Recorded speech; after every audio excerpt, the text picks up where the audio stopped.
5 Outdoors is sponsored by Arkansas Game and Fish Commission. Hey, good to see everybody right here on 5 News Plus for another edition of 5 Outdoors, joined by our friend Trey Reed from the Arkansas Game and Fish Commission. Trey, there's been some changes, some updates to fishing regulations, and it's happening at a time that a lot of anglers may not expect to see new rules coming out of the agency. So I thought, what better person to bring on to talk about what we need to know than you? What's the headline here? We've got some smallmouth changes, some trout changes, even some crappie changes. What do anglers need to know? Yeah, I think the first thing to know is that the regulations have changed, and I appreciate the opportunity to talk about that because typically new fishing regulations don't go into effect until January 1st. It's been that way for a number of years. My entire career here, 20 years at Arkansas Game and Fish, that's the way it's always been. And, the way we've done it is to propose and eventually adopt new wildlife and hunting regulations in the spring. And then as we move into the summer, there's a parallel or similar process that happens for fishing. And then they go into effect January 1st, whereas the wildlife regulations start July 1, which is the state fiscal year. So in order to kind of make things a little more streamlined, we just considered all of them together. Our fisheries and wildlife management staff proposed regulations, some commission-generated proposals, public-generated proposals, and those were all considered at one time. And so that's the thing to know first and foremost is that new fishing regulations are in effect as of July 1. Now, I'm happy to take a little deeper dive into some of the individual species or water bodies if you want to. Yeah, let's start with trout. Of course, trout's a big talker, especially in the tailwaters of Beaver in light of the emergency regulations that have been in place. Let's start there, then work our way to smallmouth. Yeah, so Scott, basically those emergency regulations that 8, 9, 10 months ago that were adopted by the Game and Fish Commission as a result of the essentially catastrophic loss of fish at the Norfolk National Fish Hatchery, which accounts for a huge percentage of trout stocked in Arkansas. Those regulations have basically been codified for the year.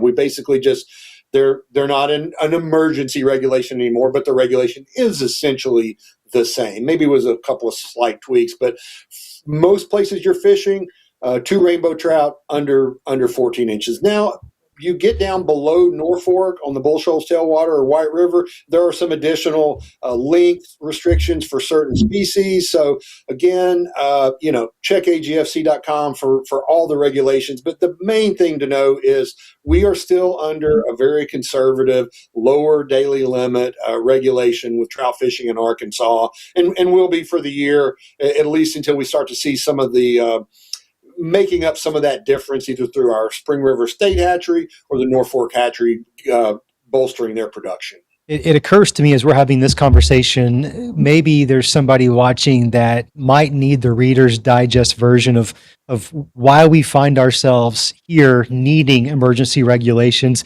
I know the story's complex and it was a series of events. Could you give us the highlights of kind of what got us here? Sure. Essentially, the Norfolk National Fish Hatchery, which is at the base of Norfolk Dam, not far from Mountain Home, lost most of the fish on station back in October. The combination of things, we see a lot of high water temperatures that time of year, kind of leaving summer, going into fall. Water quality is never that good. And so it was really a perfect storm of conditions in Norfolk Lake, which feeds the water into the hatchery below the dam, and all of that combined to basically cause the mortality of most of the fish at that hatchery. It takes about 22 to 24 months to grow a rainbow trout from egg to the stockable 11, 12-inch size that are typically stocked in Arkansas. Now, that's what happened. Also, keep in mind, I think I mentioned this, that over half the fish stocked in Arkansas come from that hatchery. And all of the fish stocked, like say in Beaver tailwater and Norfolk tailwater, come from that hatchery. Yeah, so that's obviously 50%. That's a big reduction, and anglers are going to notice that. Remember, it is the largest trout hatchery in the Fish and Wildlife Services system across the country. Wow. Okay, smallmouth. Some anglers have been asking for a few changes, and it sounds like maybe they got their wish.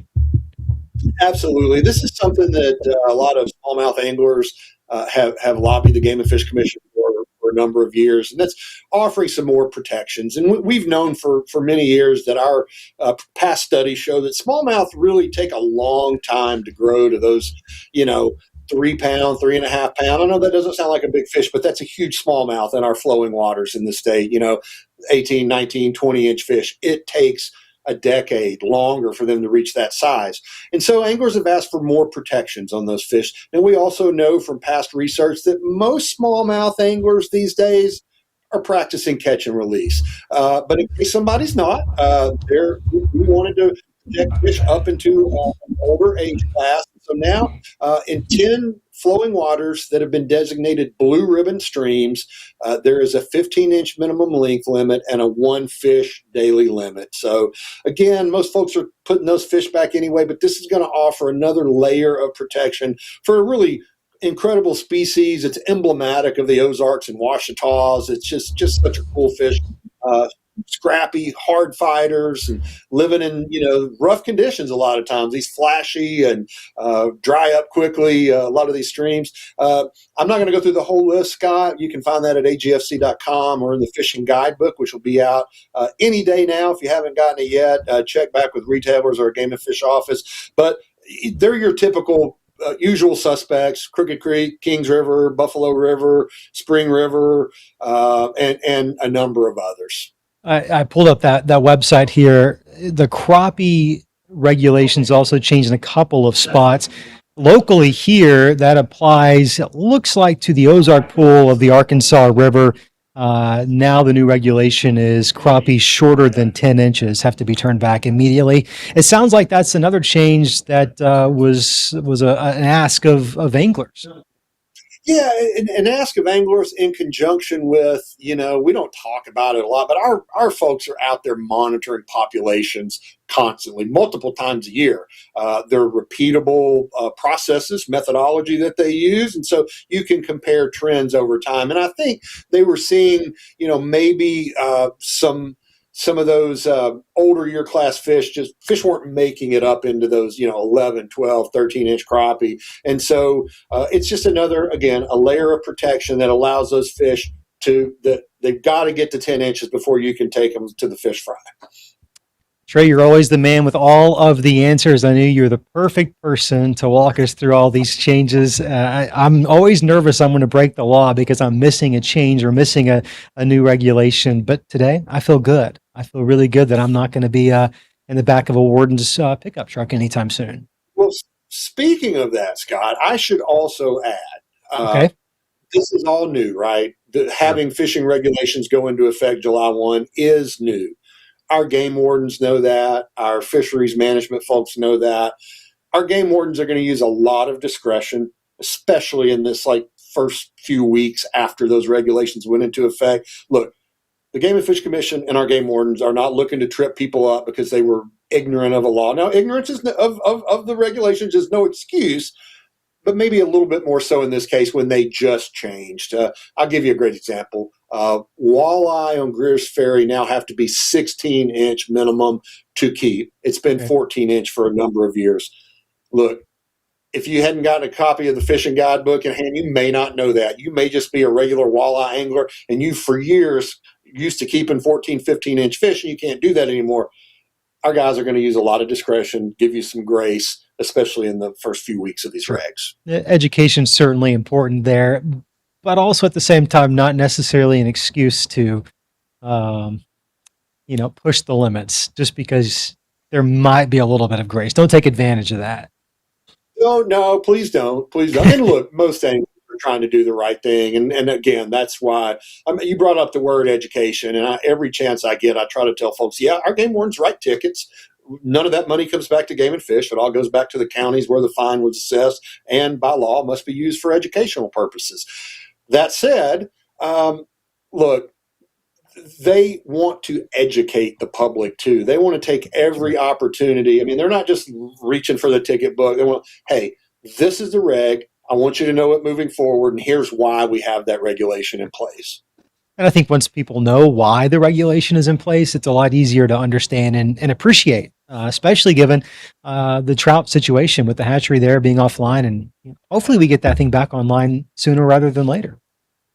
Yeah, I think things are on the upswing. Of course, it is getting warmer. Yep. We will likely, I mean, have some water quality issues. Hopefully, again, that's a federal hatchery. It's not ours, but, I think they're looking into some things to address some of the issues. But unfortunately, warm water temperatures in Arkansas are going to be an issue in the summer and early fall every year. But hopefully, Fish and Wildlife Service and Department of Interior can, get those things sorted out. And I think we're headed in the right direction on that hatchery. Trey, as always, we appreciate your time. We'll join Trey here in a week or two right here on 5 News Plus for more 5 Outdoors. In the meantime, you can find all of our previous conversations right here on the free app for your smartphone. You can also find those over on 5newsonline.com.